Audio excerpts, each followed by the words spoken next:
The fifth do-it-yourself lesson is moving meditation. Now, I've probably done 10 or 12 videos on moving meditation, going from the general overall movement to the specific movements, one count at a time, focusing on joint rotation, alignment, your setting your gaze, and allowing that to work for you.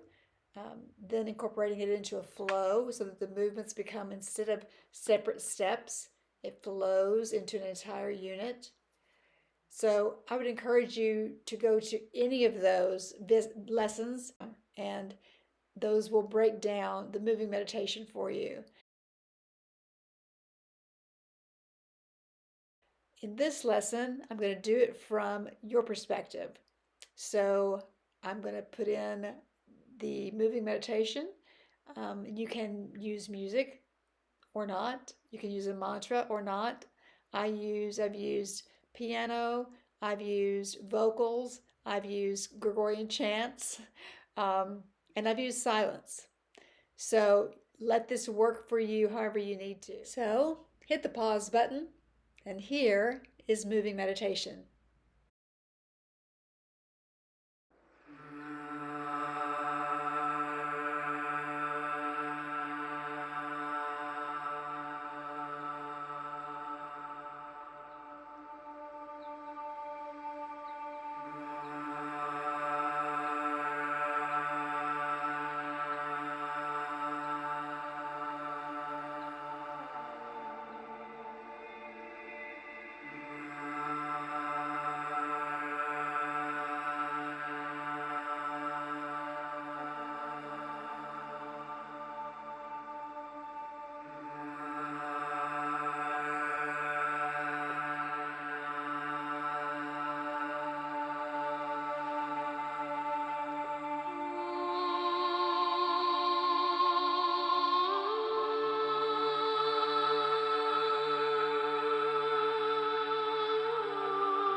As always, don't forget to like, subscribe, and share.